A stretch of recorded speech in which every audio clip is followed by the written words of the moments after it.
Paytm जो company 2010 में इन सभी कंपनी से पहले लॉन्च की जाती है, पर ऐसा क्यों कि इस कंपनी का मार्केट शेयर इन सभी कंपनी से बहुत कम है। एक अच्छी शुरुआत के बाद भी ऐसा क्यों कि कंपनी साल दर साल लॉसेस फाइल और इन्वेस्टर का पैसा डुबोती आ रही है। अगर आपको याद हो तो 2017 में पेटीएम का ये वीडियो बड़ा वायरल हुआ था,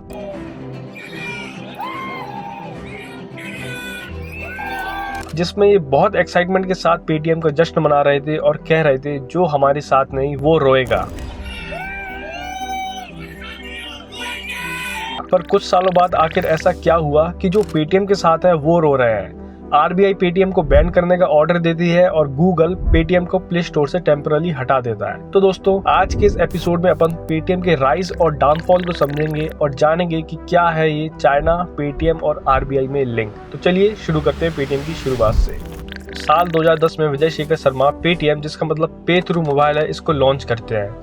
और ये कंपनी अपने इनिशियल डेज में D2H मोबाइल रिचार्ज करने जैसी सर्विसेज देती थी, जिसके थ्रू आप अपने फोन से ही घर बैठे ये सभी रिचार्जेस कर सकते थे। और पेटीएम धीरे धीरे अपनी सर्विस को एक्सपेंड करता गया और साल 2014 में ये इंट्रोड्यूस करते हैं पेटीएम वॉलेट, जो कि उस टाइम एक बहुत ही रेवोल्यूशनरी मूव हुआ, क्योंकि अगर किसी को मनी ट्रांसफर या ट्रेन टिकट बुक करना है तो उसके पास कुछ ही ऑप्शन होते थे, जैसे कि या तो वो कार्ड्स का यूज कर ले, दूसरा नेट बैंकिंग कर ले, जो कि अगेन सबके पास नहीं होती है, और तीसरा डायरेक्ट काउंटर पर जाकर बुक करा ले। उबर IRCTC ने इस प्रॉब्लम को समझा और पेटीएम वॉलेट का इंटीग्रेशन अपने ऐप और वेबसाइट पर कर दिया, जिसकी मदद से लोग अब बड़े आसानी से घर बैठे पेटीएम ऐप की मदद से टिकट बुक और पेमेंट कर पा रहे थे। और इन्हीं सभी प्रॉब्लम सॉल्विंग फैसिलिटीज के चलते पेटीएम 2015 में 100 मिलियन यानी 10 करोड़ यूजर्स को ऐप पर ऑन बोर्ड कर लेती है। और इधर से ही पेटीएम के गोल्डन पीरियड की शुरुआत भी होती है, क्योंकि 2016 में जो होता है वो पेटीएम को उसकी पीक सक्सेस पर ले जाता है। 2016 के ये 3 इंपॉर्टेंट इवेंट्स, पहला की NPCI UPI को लॉन्च करता है, दूसरा 5 सितंबर को इंडियन मार्केट में जियो की एंट्री होती है और ये पूरी कंट्री में फ्री डेटा का अनाउंसमेंट कर देते हैं, और तीसरा और सबसे बड़ा गवर्नमेंट का 8 नवंबर को डिमोनेटाइजेशन। जिधर 500 और 2000 के नोट बंद हो रहे थे, लोगों को बड़ी पेमेंट्स करने में प्रॉब्लम हो रही थी, वहीं पेटीएम का डिजिटल ट्रांजैक्शन लोगों के बीच अपनी जगह बड़ी तेजी से बना रहा था। जनता ने डिजिटल पेमेंट्स को बहुत ही जल्दी अडॉप्ट कर लिया और यूपीआई बहुत ही जल्द पेमेंट करने का मेन स्ट्रीम इंटरफेस भी बन गया। हर कोई कैश की जगह यूपीआई को प्रेफरेंस देने लगा, इसके सिंपल और यूजर फ्रेंडली इंटरफेस की वजह से।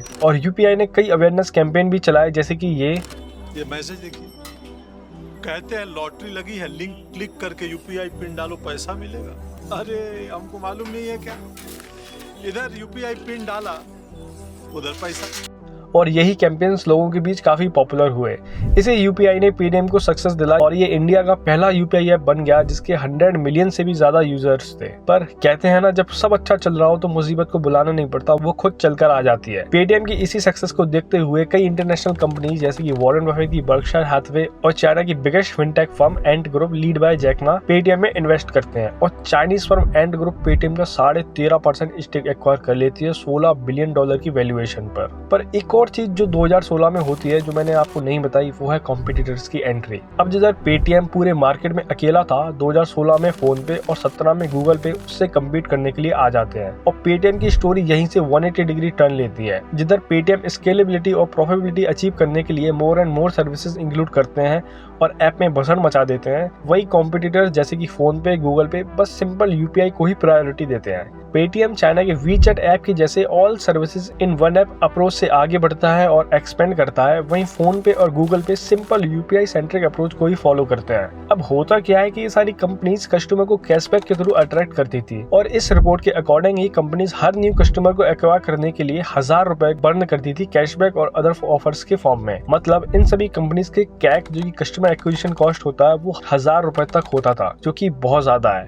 इन कंपनीज का ये मानना था कि कस्टमर को कैशबैक देकर उसे ऐप पर बोर्ड कर लो, बाकी पैसा तो उससे बाद में कमा लेंगे ट्रांजैक्शन और प्लेटफॉर्म फीस के थ्रू। अब आपने इधर एक चीज नोटिस की होगी, ये कंपनी आपको कभी भी पैसे ट्रांसफर करने पर चार्ज नहीं करेंगी। ये बड़े चालाकी से तब चार्ज करेंगे जब आप रिचार्ज कर रहे हो या कोई बिल का पेमेंट कर रहे हो, क्योंकि अगर पेमेंट करने पर चार्ज किया तो भैया इंडियन कस्टमर वही ऐप को यूज करना बंद कर देगा। लेकिन कंपनीज ये भूल गए कि इंडियन कस्टमर बहुत स्मार्ट है। अब हुआ क्या कि जो कंपनी ज्यादा कैशबैक देती थी, यूजर उस ऐप को डाउनलोड कर लेता था, अब यूपीआई को इस तरीके से बनाया गया था कि आप एक ऐप के थ्रू किसी भी ऐप का QR स्कैन कर पेमेंट कर सकते थे। तो जिस कंपनी ने ज्यादा कैशबैक दिया, यूजर उस ऐप को डाउनलोड कर ले और कैशबैक लेकर वापस उसी ऐप पर चले जाए जो उसे पसंद हो। मतलब कोई एंट्री टू बैरियर है ही नहीं जो एक यूजर को एक ऐप पर रोक कर रखे। अब कैशबैक की वजह से एक चीज और हुई कि जो पेटीएम के पास 100 मिलियन यूजर्स का यूजर बेस था, वो भी कैशबैक लेने के लिए दूसरी ऐप पर जा रहे थे जो कि यूपीआई सेंट्रिक अप्रोच को फॉलो करते थे। और इन सभी ऐप का UI इतना क्लीन और इजी टू अंडरस्टैंड था क्योंकि इन्होंने सर्विसेज का क्लटर नहीं मचा रखा था जो कि पेटीएम कर रहा था।